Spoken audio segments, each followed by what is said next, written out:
secara serius, kemudian mengusulkan. Artinya pemerintah kan saya lebih nyaman kerja ya, nggak perlu kalkulasi. Lagi yang menampilkan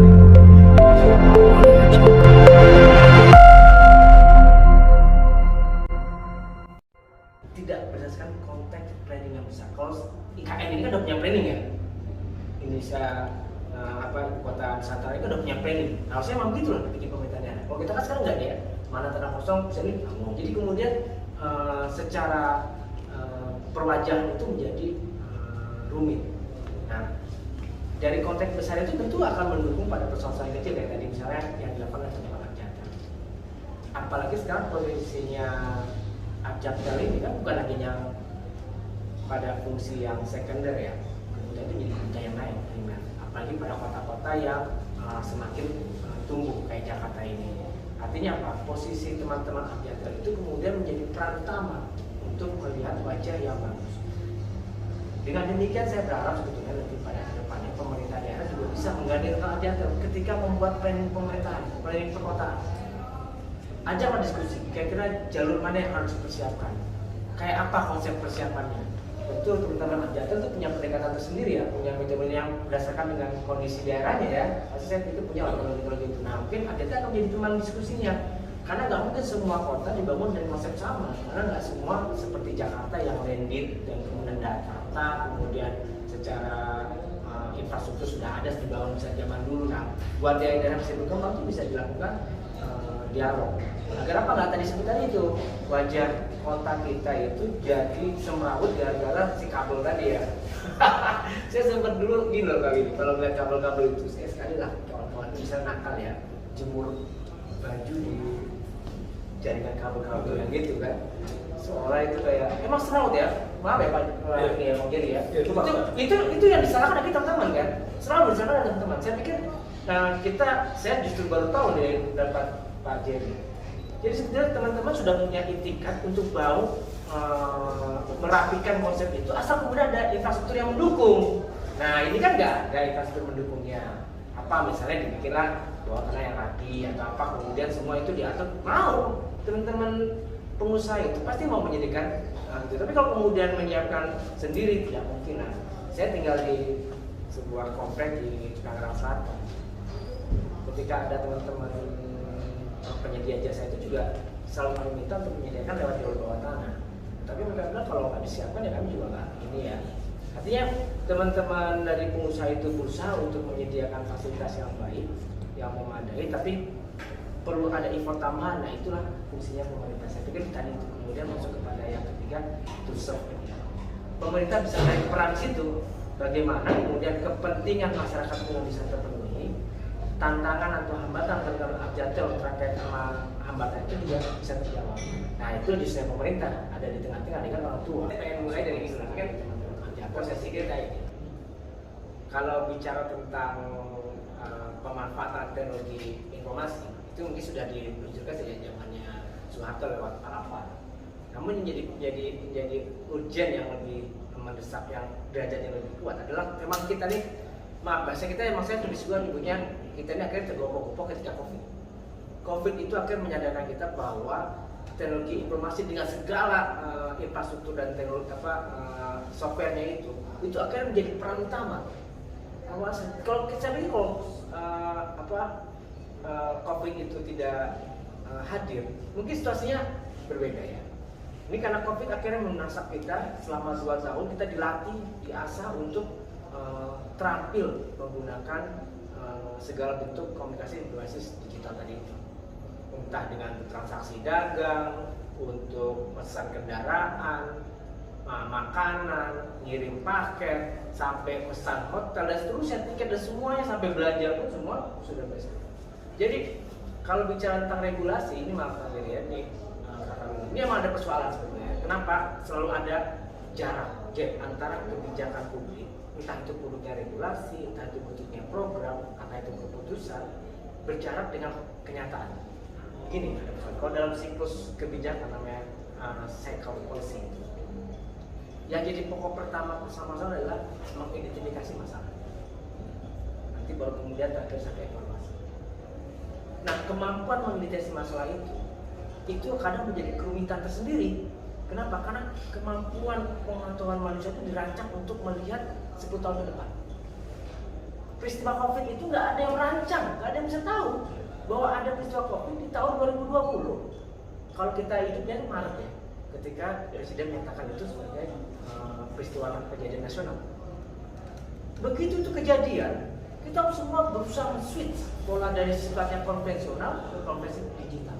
Dan saya pikir dalam akhirnya hal itu juga pasti tergobok-gobok karena dipaksa untuk menyiapkan fasilitas yang semuanya tersedia baik. Bahkan saya pikir pekerja yang harusnya seminggu beberapa kali harus memeriksa semua kabel-kabel itu. Karena nggak mau, kalau kita duduk diam dan berpangku tangan saja, kita akan tenggelam. Makanya peristiwa kemarin itu mengajarkan kita sebetulnya untuk selalu melakukan antisipasi yang kuat. Teman-teman perumus kebijakan itu memang punya kesulitan ketika merancang 10 tahun, 20 tahun ke depan. Kenapa? Karena kita untuk merancang kebijakan itu butuh data yang kuat, ya, butuh insting yang dalam, analisis yang tajam, kemudian melihat faktor-faktor lain, geopolitik, sosial ekonomi, kemudian merumuskan dia melihat 10 tahun lagi apa? Bagaimana kebutuhan itu? Nah kemudian makanya heran, regulasi yang terkait sama kepentingan ini akhirnya sedikit tertinggal. Ini satu sisi ya, tentang tadi itu. Saya pikir sisi lain memang tadi Bang Jerry itu sudah menyampaikan, memang ini persoalan juga di kita selalu nyebutnya dengan birokrasi DJMA itu hampir di mana-mana. Sebetulnya birokrasi itu harusnya bisa gratis atau murah. Nah tadi yang katakan Bang Jerry bahwa setidaknya 10% ya itu menjadi beban cost regulatory cost akibat dari sebuah kebijakan, kemudian ada biaya yang harus ditanggung oleh teman-teman itu kan dari konteks bisnis ya, bahwa dia harus melakukan biaya. Tapi saya pikir juga mungkin ya teman-teman kelompok industri juga, saya sih hanya bisa untuk menjadi di tengah. Kadang-kadang juga teman-teman industri juga harus berani. Ya saya pikir bukan berarti saya anggap bahwa tenaga kerja sudah tidak peduli, tidak. Tapi juga berani melakukan kemudahan-kemudahan lain agar kemudian ketemu harga itu. Kalau misalnya teman-teman ajarkan tetap dengan harga tertentu, kemudian pemerintah ini juga katanya agak berat. Tapi aspek yang disampaikan Bang Jerry bahwa ada regulatory cost itu mesti jadi persoalan serius. Saya pikir kementerian terkait dalam hal ini harus mampu melakukan evaluasi apa-apa saja yang kira-kira menghambat proses industrialisasi atau kemajuan percepatan dari industri teknologi informasi ini. Jika memang ada hambatan-hambatan itu sudah dikurangi. Kalau soal regulatory cost itu kepentingan pemerintah bisa ngapain aja kok. Apa yang kira misalnya contoh ya, kenapa sekarang semua pemerintah daerah bisa membebaskan biaya rumah sakit asal dia punya KTP lokal? Saya warga Tangsel punya KTP Tangsel, bayar puskesmas dan sebagainya bisa gratis tanpa harusnya. Kenapa? Karena dia sudah bisa melihat mana-mana yang menjadi beban masyarakat, mana-mana jadi beban rumah sakit. Saya pikir kalau pemerintah bisa melihat itu juga, dia bisa mencabut itu hingga kemudian teman-teman APA itu bisa melakukan penyesuaian lagi. Demikian kan? Yang dampaknya adalah masyarakat juga bisa mendapatkan fasilitas teknologi informasi itu dengan biaya yang lebih terjangkau. Nah ini posisinya. Jadi pertanyaan Kakak Willy, apa yang perlu dilakukan? Ya satu itu, apakah kita perlu melakukan kajian regulasi? Itu ya. Prinsip pembuatan regulasi itu atau undang-undang itu sudah jelas dalam sekarang undang-undang nomor 3/2022 yang saya tentang penyusunan pembentukan tentang perubahan tentang pembentukan peraturan perundang-undangan yang dua orang itu undang-undang nomor 15. Nah di situ pasti sudah ada proses adalah melakukan kajian. Kajian itu tujuannya apa? Untuk melihat lebih detail secara rasional apakah yang diperlukan dalam sebuah regulasi tidak kemudian berbasis insting saja.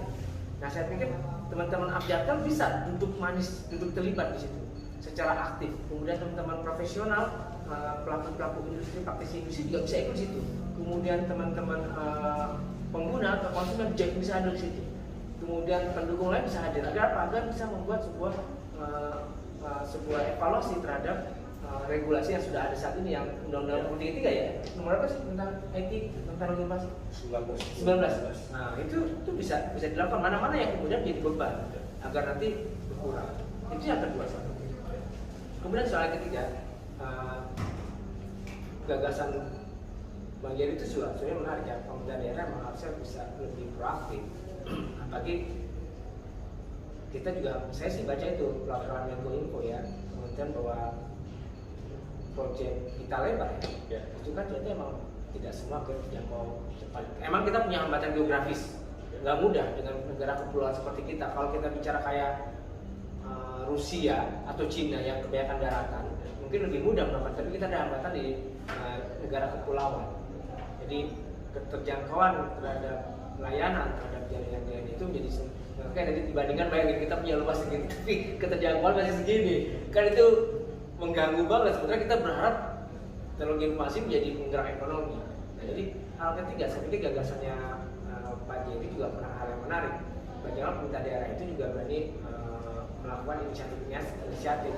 Ajaklah tentang Ajanti kan udah banyak di daerah semua kan, diajak diskusi dulu. Nanti saya pikir sebagai tim ahli Pak Jerry udah bisa lah datang ke semua daerah. Kira-kira daerah A model kayak gini, daerah B model begitu, daerah C begitu dan seterusnya. Karena pasti dia sudah punya pendekatan, sudah pengalaman kan melihat peta-peta daerah secara geografis, sudah tahu tantangannya apa, masuk ke situ kemudian bisa tentukan mana-mana jadi model pelayanannya bagaimana, kemudian bisa mengurangi biaya hingga kemudian tercatat dengan kualitas yang baik. Pemerintah daerah bisa menyiapkan itu dan masyarakat bisa terima. Saya pikir